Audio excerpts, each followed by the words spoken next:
오늘 은혜 받으실 하나님의 말씀은 에베소서 2장 1절부터 10절까지의 말씀입니다. 에베소서 2장 1절부터 10절까지의 말씀, 제가 준 성경으로 신약성경 310면에 있습니다. 다 찾으셨으면 대표로 봉독하겠습니다. 그는 허물과 죄로 죽었던 너희를 살리셨도다. 그때 너희는 그 가운데서 행하여 이 세상 풍조를 따르고 공중의 권세 잡은 자를 따랐으니 곧 지금 불순종의 아들들 가운데서 역사하는 영이라. 전에는 우리도 다 그 가운데서 우리 육체의 욕심을 따라 지내며 육체와 마음에 원하는 것을 하여 다른 이들과 같이 본질상 진노의 자녀이었더니 긍휼이 풍성하신 하나님이 우리를 사랑하신 그 큰 사랑을 인하여 허물로 죽은 우리를 그리스도와 함께 살리셨고 너희는 은혜로 구원을 받은 것이라. 또 함께 일으키사 그리스도 예수 안에서 함께 하늘에 앉히시니 이는 그리스도 예수 안에서 우리에게 자비하심으로써 그 은혜의 지극히 풍성함을 오는 여러 세대에 나타내려 하심이라. 너희는 그 은혜에 의하여 믿음으로 말미암아 구원을 받았으니 이것은 너희에게서 난 것이 아니요 하나님의 선물이라. 행위에서 난 것이 아니니 이는 누구든지 자랑하지 못하게 함이라. 우리는 그가 만드신 바라 그리스도 예수 안에서 선한 일을 위하여 지으심을 받은 자니 이 일은 하나님이 전에 예비하사 우리로 그 가운데서 행하게 하려 하심이니라. 아멘. 오늘은 2019년도 종교개혁주일입니다. 그래서 거기에 맞춰서 복음으로 새롭게 되어야 합니다. 한번 따라합시다. 복음으로 새롭게 되어야 합니다. 이런 제목으로 하나님 말씀을 나누고 우리 기도하기 원합니다.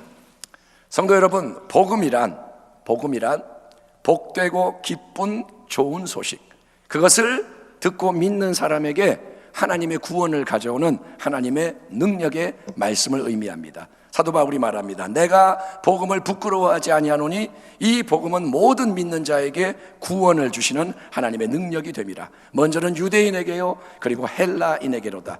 복음에는 하나님의 의가 나타나서 믿음에 이르게 하나니 기록된 바 오직 의인은 믿음으로 말미암아 살리라 함과 같으니라. 아멘. 기독교의 복음의 중심에는 예수님의 은혜가 있는 줄 믿습니다. 그 은혜는 우리가 뭔가를 스스로 행함으로써 먼저 행함으로 그 대가로 받게 되는 임금, 보수가 아니라 은혜는 뭐냐? 공짜로 주어지는 선물. 하나님 편에서는 하나님 가장 사랑하시는 독생자를 십자가에 못 박아 죽게 하시는 어마어마한 희생을 치르셨지만 우리 인간은 아무 공로 없이 오직 믿음으로 그것을 받아들여야 능력이 역사하는 선물이기 때문에 기독교의 복음은 뭐라냐? 주 예수를 믿으라, 그 은혜를 믿으라, 그리하면 구원을 얻으리라, 그리하면 변화되리라, 승리하리라. 아멘. 이것이 기독교의 복음인 거예요. 아멘. 예수를 믿어라, 그리하면 새 일이 일어나리라. 이 복음이 오순절 성령 강림 이후 예루살렘에서부터 선포되어 구원의 역사가 일어나기 시작했습니다. 도처에 믿는 자가 더해졌고 교회가 세워졌으며 복음은 계속 전파돼서 로마 제국 전역에 변화가 일어납니다. 그런데 여러분, 복음이 변질되는 비극이 발생하게 됩니다. 그것은 언제냐? 교회가 세상의 저항 아래 핍박을 받고 환난을 통과하고 고난을 겪을 때, 교회가 싸울 때, 그때 복음이 변질된 게 아닙니다. 물론 박해 때, 고난과 환난의 때는 신앙을 저버리는 배교의 문제를 직면하게 됩니다. 히브리서에서 볼 수 있듯이 주변으로부터 압박과 핍박이 막 가해지면 내가 예수를 믿는데 집안에서도 뭐라 그러지? 주변 사회에서 막 뭐라 그러지? 그러면 더 이상 못하겠다, 이대로 계속 가면 쭉 가면 다치고 죽겠구나. 그래서 신앙을 포기하고 이전의 삶으로 돌아가는 일이 일어나는데 그게 바로 뭐냐? 믿던 신앙을 배반하는 배교라는 거예요. 배교, 종교를 바꾸는 거예요. 그렇습니다. 환난과 핍박 아래서는 배교가 일어날 수 있어요. 그런데 여러분, 환난 속에서 복음은 더 순수해지고 온전해지기 때문에 하나님의 역사가 더 강력해지는 것이 하나님의 은혜인 줄 믿습니다. 여러분, 고난이 오면 우리가 죽을 것 같은데 오히려 진짜 믿음은 일어나는 거예요. 그래서 복음의 능력이 나타나는 거예요. 그런데 여러분, 모든 게 외적으로 좋아지고 번성하고 흥하게 되면 어떤 일이 일어날까요? 모든 게 이제 편안해지고 풍성해지고 좋아지면 어떻게 되냐? 바로 그런 때에 복음이 오염되고 변질되는 비극이 발생하게 되는 겁니다. 초대교회로부터 시작된 이 기독교의 역사는 오랫동안 핍박과 환난의 역사였습니다. 로마 제국은 예수님을 유일한 주님과 만왕의 왕으로 섬기는 기독교를 용인할 수가 없었기 때문에, 왜? 자기들은 다른 신을 믿고 또 황제를 신이라 그러는데 이 기독교인들은 자꾸 예수님만이 주님이다 그러니까 그게 용납이 안 돼서 주기적으로 대대적인 박해를 가했고, 성도들은 신앙의 절개와 복음의 순성을 지켰기 때문에 기독교는 고난과 환난 속에서 쇠하고 망한 게 아니라 오히려 온 땅에 퍼져나갔습니다. 오직 성령이 너희에게 임하시면 너희가 권능을 받고 예루살렘과 온 유대와 사마리아 땅 끝까지 이르러 내 증인이 되리라 하시니라. 아멘. 그러나 여러분, 이 기독교의 역사 속에서 이 모든 상황을 확 바꾸는 엄청난 사건이 있었으니, 그것은 로마 황제인 콘스탄틴이 주후 313년에 기독교를 공식적으로 인정해 줌으로써 이제 박해하지 마라, 기독교 인정해 준다. 그래서 이 무서운 박해의 시대가 끝나게 되고, 주 380년에 기독교는 아예 로마 제국의 유일한 합법적인 종교, 국교로 공포가 됨으로써 이제는 다른 종교의 신봉자, 기독교의 하나님이 아닌 다른 신들을 믿는 사람들이 불이익을 당하고 벌을 받아야 하는 상황이 펼쳐지는 건데, 역전이 된 건데, 여러분, 왜 이것이 복음의 오염과 변질, 부패를 가져올까요? 그 이유는 세상에 크고 강하고 부하고 좋은 거, 인간의 지식과 전통, 돈, 권세, 명예, 향락 등이 교회 안에 들어와서 교회를 세속화시키는 일이 일어났기 때문인 겁니다. 중세시대 교황 중에서 가장 위대하고 중요한 인물로 인정이 되는 이노센트 3세와 중세 스콜라 신학, 그 당시의 신학이 스콜라 신학이라 하는데, 이 신학의 대가였던 토마스 아퀴나스, 두 사람 사이에 오간 이런 대화가 아주 인상적입니다. 자, 어느 날 교황 이노센트 3세와 토마스 아퀴나스 신학자가 교황청 발코니에서 딱 내려다 보니까 마침 유럽의 각 교회들로부터 속속히 도착하는 헌금 주머니가 어마어마했던 것 같습니다. 사방에서 이제 헌금한 걸 다 가지고 교황청으로 가져오는 거예요. 그때 교황이 말하는 겁니다. 웃으면서, 보시오 선생, 토마스 아퀴나스 선생, 베드로 사도가 은과 금은 내게 없다고 성경에 말했는데, 지금은 하나님의 은혜로 교회에 금은 보화가 넘쳐나고 있질 않소. 다시 한번 뭐랍니까? 베드로는 은과 금이 없다고 초대교회는 그랬는데, 근데 하나님 은혜로 교회에 금은 보화가 넘쳐나고 있질 않소. 그자 토마스 아퀴나스가 이렇게 대답했다고 합니다. 예, 맞습니다. 그 대신에, 교회에 금은 보화가 넘쳐나는 대신에 교회는 성전 미문에서 구걸하던 안진병의 거린을 일으켜 세우는 나사렛 예수의 이름과 권능은 잃어버렸습니다. 이게 뭐냐? 복음의 오염과 변질이라는 거예요. 여러분, 16세기의 종교개혁 운동은 이런 복음의 오염과 부패에 항의해서 한국에서 일어난 운동입니다.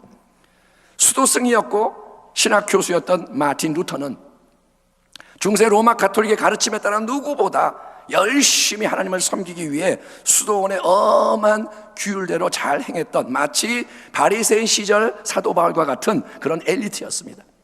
사도 바울이 바리새인 시절에 얼마나 열심히 율법을 지켰습니까? 그런 바울처럼 이 마틴 루터도 수도승 시절 열심히 모든 규율을 지키는 거예요. 그러나 그가 아무리 힘써 애써 규율을 지키고 모두가 그런 루터를 칭찬하며 엄지척해도 루터 자신은 하나님 앞에서 자기의 이 행함이 늘 부족하며 그걸로 절대로 하나님의 인정을 받을 수 없다는 사실에 절망을 하는 거예요. 남들은 그래요. 루터는 좋겠다. 저렇게 신앙이 좋아서, 저렇게 경건해서. 그런데 루터 자신은 진지한 사람, 그는 하나님이 누군지를 생각할 때 내가 아무리 애를 써도 안 되는 거예요. 그래서 그는 하나님에 대한 분노와 증오를 품기에 이르렀다고 고백을 합니다. 왜냐? 내가 아무리 해도 안 되는데 하나님 나에게 거룩하라 그러고 내가 잘하라 그러니 이거는 뭐냐? 하나님에 대한 원망과 미움이 생기는 거예요.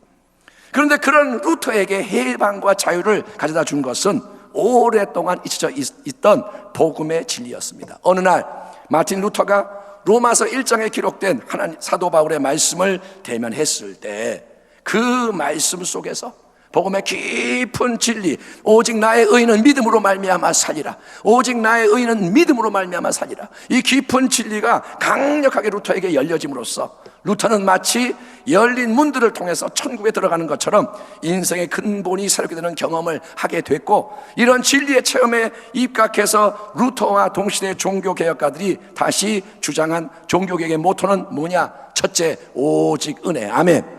둘째는 뭐냐? 오직 믿음. 셋째는 오직 성경. 넷째, 오직 예수 그리스도. 그리고 다섯 번째, 오직 하나님의 영광인 줄 믿습니다. 한번 따라 합시다. 오직 은혜, 오직 믿음, 오직 성경, 오직 그리스도, 오직 하나님의 영광. 여러분, 에베소서 2장의 본문에서 우리는 성경을 통해 계시된 예수 그리스도의 진리, 하나님의 은혜를 오직 믿음으로 받아 누리고 나눔으로써 하나님께 영광을 돌려지게 하는 복음의 진리를 잘 살펴볼 수가 있습니다. 사도 바울이 이렇게 선포합니다. 다시 한번 본문을 제가 읽을게요. 그는 허물과 죄로 죽었던 너희를 살리셨도다.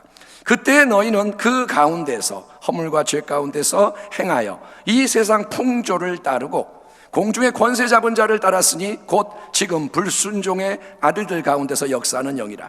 전에는 우리도 다 그 가운데서 우리 육체의 욕심을 따라 지내며 육체와 마음에 원하는 것을 하여 다른 이들과 같이 본질상 진노의 자녀이었더니 긍휼이 풍성하신 하나님이 우리를 사랑하신 그 큰 사랑으로 인하여 허물로 죽은 우리를 그리스도와 함께 살리셨고 너희는 은혜로 구원을 받은 것이라. 또 함께 일으키사 그리스도 예수 안에서 함께 하늘에 앉히시니 이는 그리스도 예수 안에서 우리에게 자비하심으로써 그 은혜의 지극히 풍성함을 오는 여러 세대에 나타내려 하심이라.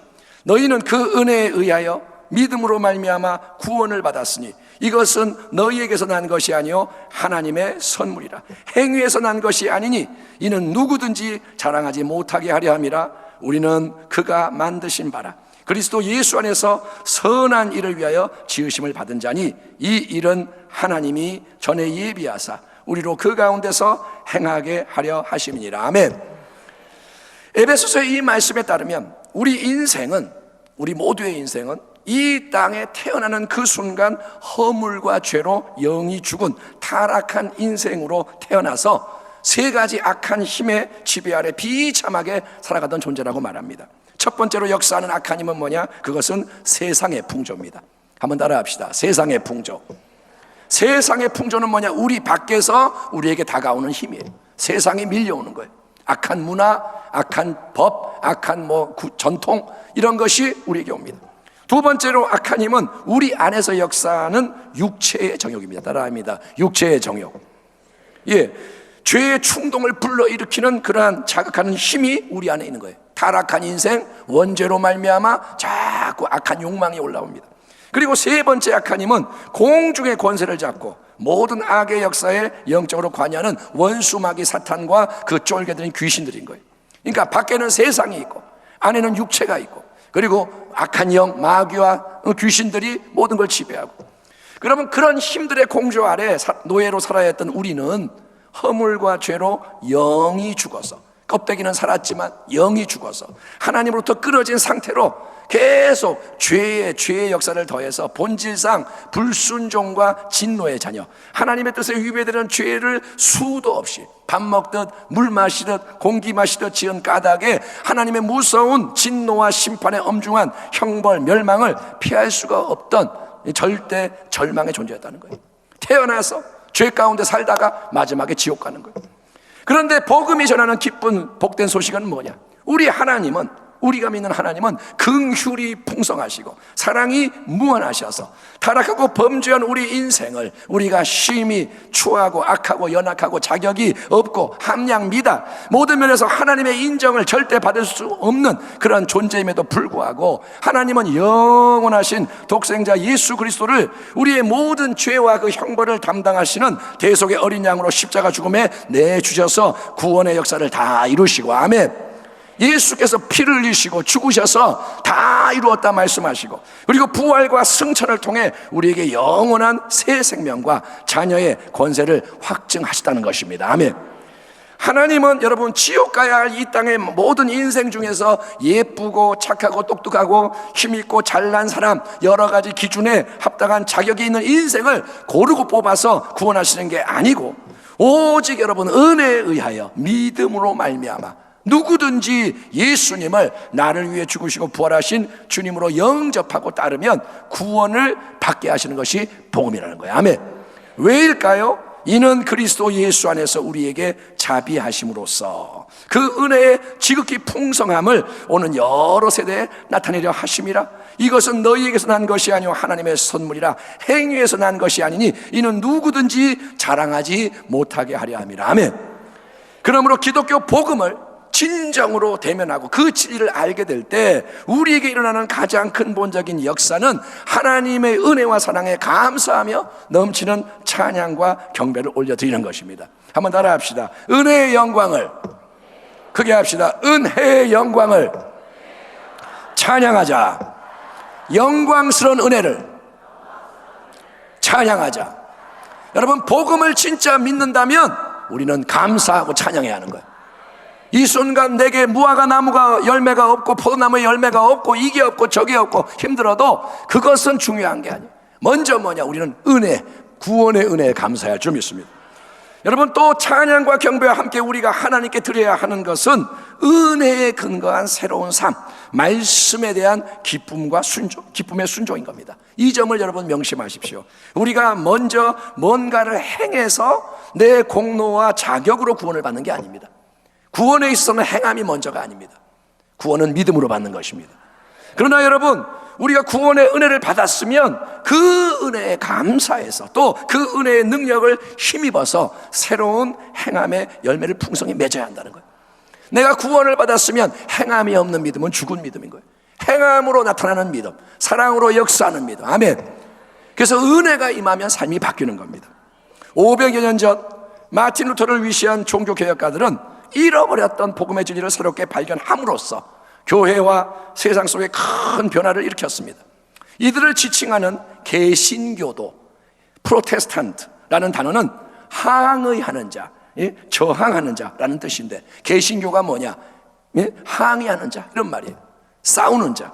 왜 그들이 뭐에 대해서 항의하고 저항했느냐? 개신교도들은 오직 은혜, 오직 믿음, 오직 성경, 오직 그리스도, 오직 하나님의 영광을 중심으로 삼지 않는 왜곡된, 오염, 부패, 변질된 이상한 복음과 인간의 전통에 대해서 항의하고 저항함으로 그들은 하나님이 기뻐하시는 하나님의 새 역사가 이 땅에 일어나도록 헌신을 했던 겁니다.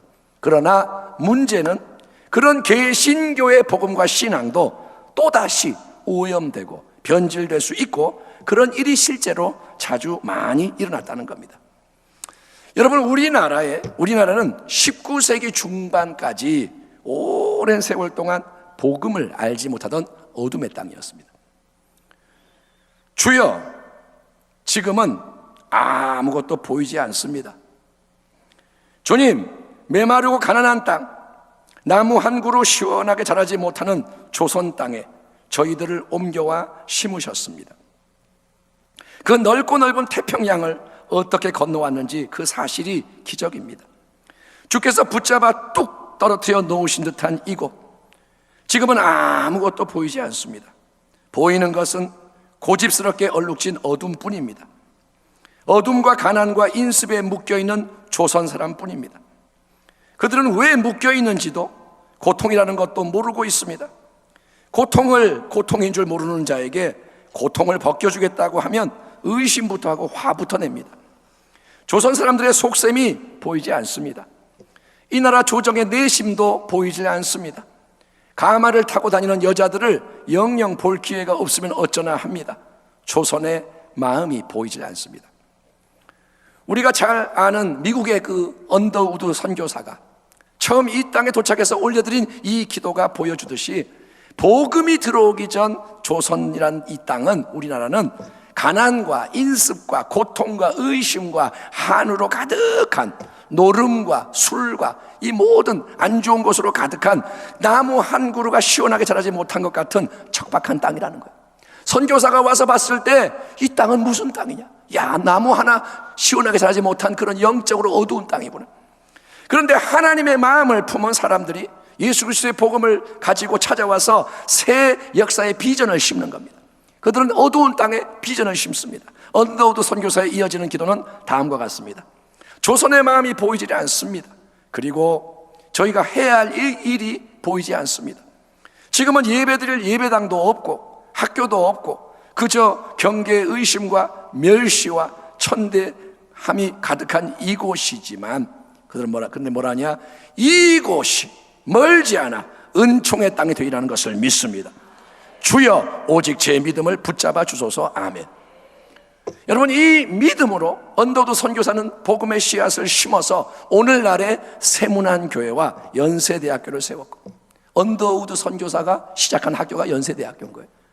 서울에 있는 세문안 교회, 가장 오래된 그 모교회, 그 교회를 선교사가 세웠고, 다른 수많은 믿음의 사람들이 복음을 전하고 헌신하되 그 생명을 바치기까지 그리함으로써 한국교회는 하나님의 은혜 가운데 세계가 깜짝 놀랄 큰 부흥성장을 경험했고, 이 땅과 우리 민족 전체도 놀라운 축복을 받은 것이 사실입니다.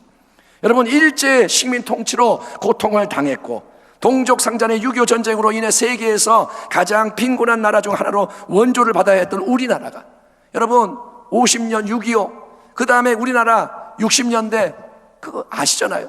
역사를 보면 알잖아요. 사진들 보면 비참하잖아요.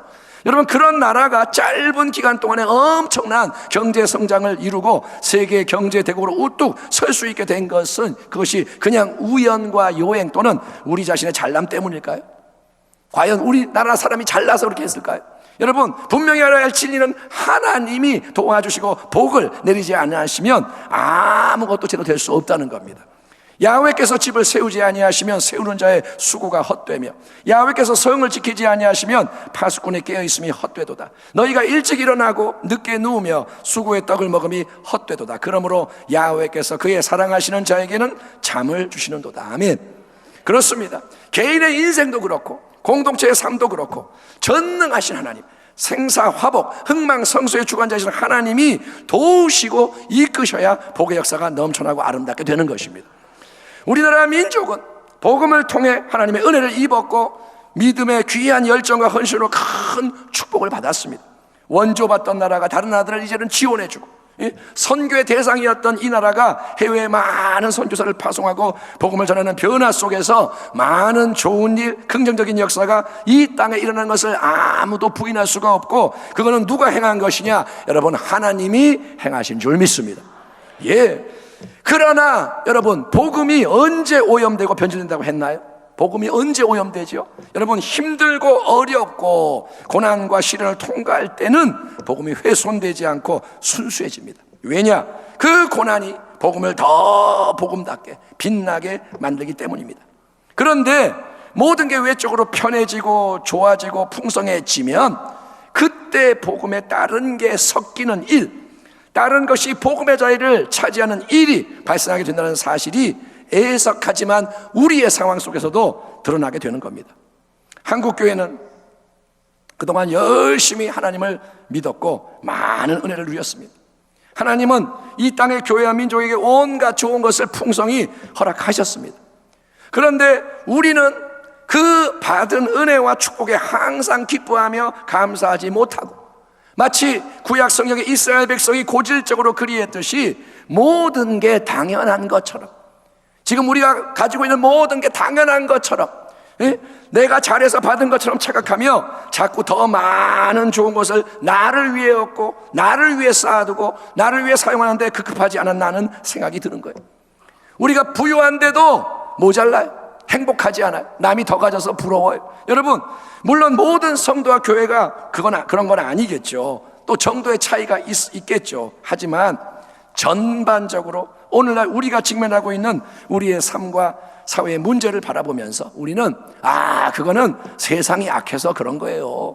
안 믿는 사람들이 나빠서 잘못해서 그런 거예요. 우리는 하나님 잘 믿었고 잘 섬겼고 우리는 성경 말씀대로 잘 살아서 우리는 아무 이상이 없어요 라고 말할 수 없다는 것을 깨닫게 되는 거예요. 그게 세상의 잘못이 아니고 우리가 지금 문제가 많다는 거예요. 예수님은 마태복음 5장에서 너희는 세상의 소금이요 세상의 빛이라고 선언하십니다. 너희는 세상의 소금이니 소금이 만일 그 맛을 잃으면 무엇으로 짜게 하리요? 후에는 아무 쓸데없어 다만 밖에 던져져 사람에게 밟힐 뿐이니라. 너희는 세상의 빛이라. 산 위에 있는 동네가 숨겨지지 못할 것이요 사람이 등불을 켜서 말 아래에 두지 아니하고 등경 위에 두나니 이러므로 집안 모든 사람에게 비치느니라. 이같이 너희 빛이 사람 앞에 비치게 하여 그들로 너희 착한 행실을 보고 하늘에 계신 너희 아버지께 영광을 돌리게 하라. 아멘.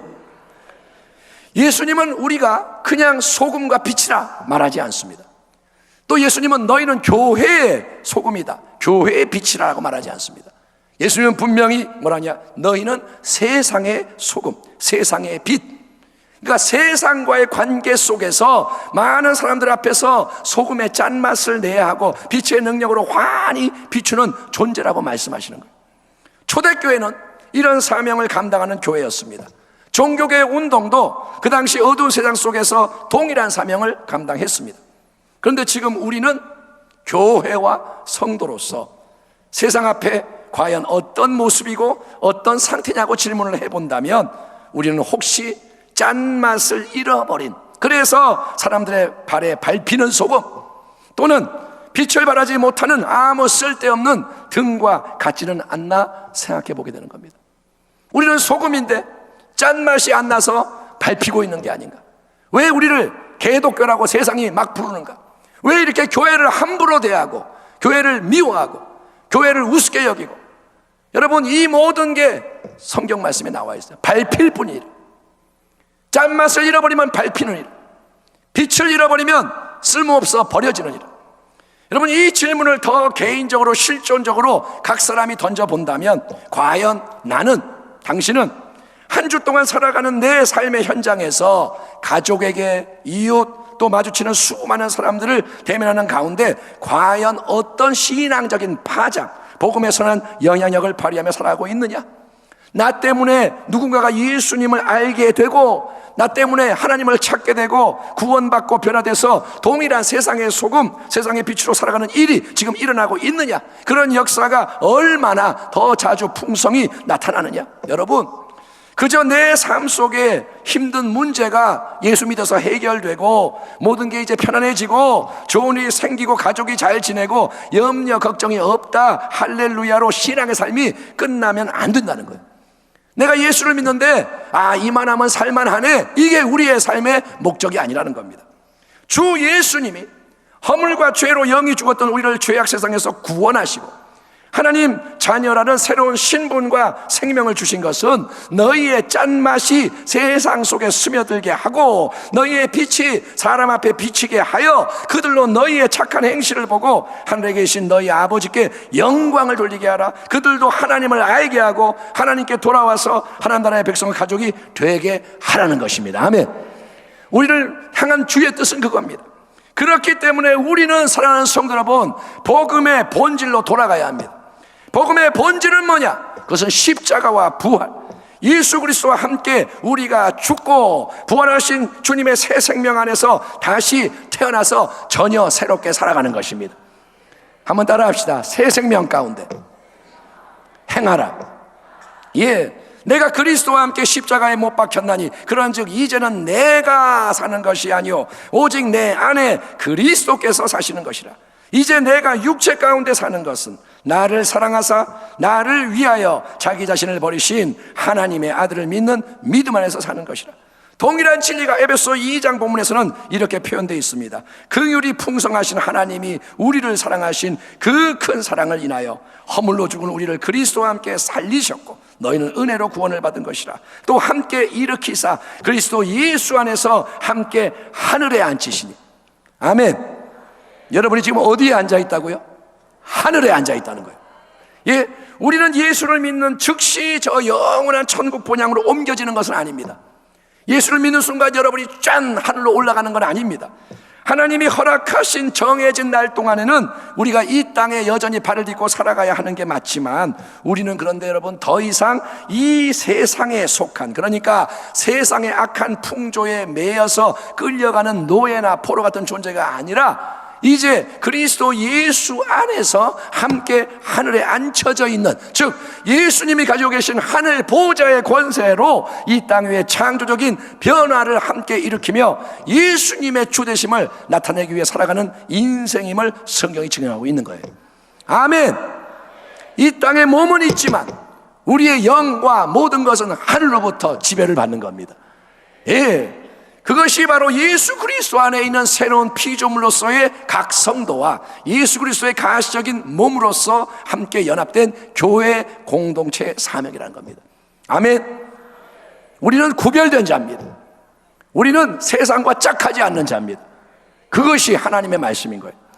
하나님이 원하시는 것은 예수님을 믿음으로 구원받은 우리를 통해서, 당신을 통해서 이제 이 땅 위에 하나님이 영원 가운데 친히 계획하신 그분의 선하신 뜻이 우리의 삶과 교회의 사역을 통해 구체적으로 실제적으로 하나하나 아름답게 이루어지는 것입니다. 우리는 그가 만드신 바라 그리스도 예수 안에서 선한 일을 위하여 지으심을 받은 자니 이 일은 하나님이 전에 예비하사 우리로 그 가운데서 행하게 하려 하심이니라. 이 구절을 세번역 성경으로 읽어보면 다음과 같습니다. 우리는 하나님의 작품입니다. 걸작품입니다. 선한 일을 하게 하시려고 하나님께서 그리스도 예수 안에서 우리를 만드셨습니다.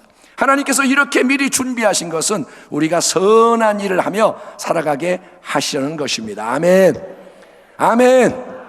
하나님이 원하시고 영원 가운데 계획하신 선한 일, 우리가 행해야 하는 선한 일은 뭘까요? 그것은 여러분 믿음과 소망과 사랑으로 하나님이 말씀하시는 것을 세상 속에 행하는 것입니다. 내 힘과 지혜와 열심만으로는 절대로 행할 수가 없고 생각조차 할 수가 없지만 여러분 오직 성령이 너에게 임하시면 너희가 권능을 받고, 성령이 임하시면 권능을 받고, 하나님이 예수님의 십자가 죽음과 부활 새 생명의 능력을 열어주시고 공급하기 위해서 우리에게 부어주시는 성령님으로 우리가 충만케 되고 인도함을 받게 될 때 우리는 하나님의 말씀을 깊이 문자가 아니라 영적으로 깨닫게 되고, 아멘. 이 말씀이 글자가 아니라 살아 움직이는 생명의 말씀이 되고 하나님이 원하시는 깊은 기도가 우리 속에서 넘쳐나게 되고 하나님이 계속 지혜와 힘과 자원을 부어주시는 가운데 하나님만이 행하실 수 있는 마귀의 모든 일을 멸하는 선한 일을 세상 앞에 나타냄으로써 하나님께 모든 영광을 올려드리게 되는 것을 믿으시기 바랍니다. 요한복음 14장에서 예수님이 우리에게 이렇게 약속하십니다. 내가 진실로 진실로 너에게 이르노니 나를 믿는 자는 내가 하는 일을 그도 할 것이요. 아멘. 믿으세요. 아멘. 예수님이 하시는 말씀을 믿으세요. 내가 하는 일을 그도 할 것이요. 아멘. 또한 그보다 큰 일도 하리니, 할렐루야, 그보다 큰 일도 하리니 이는 내가 아버지께로 감이라. 아버지께로 가시면 성령이 오시는 거예요.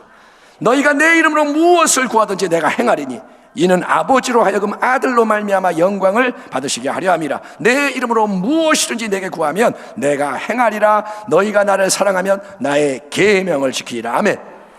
그렇기 때문에 우리는 다시 성령의 능력으로 열심히 복음을 전하며 믿는 자에게 따르는 복음의 놀라운 표적을 나타내야 하는 겁니다. 우리가 입술로 복음을 전하고 그 표적을 나타내야 되는 거예요. 교황 이노센트 3세가 자랑했던 은과 금의 풍성함, 세상의 자원을 앞세우면 안 되고 안진뱅이 거지를 일으켜 세웠던 예수 그리스도 이름의 권세를 회복해서 우리는 마귀의 일을 멸해야 할 줄 믿습니다. 이제는 마귀를 멸해야 돼요.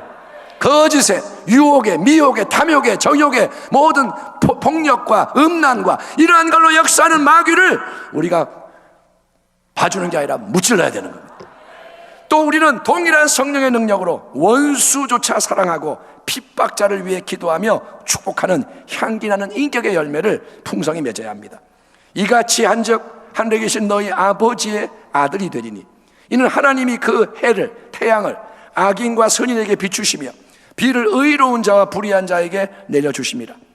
주님이 이렇게 물어보세요.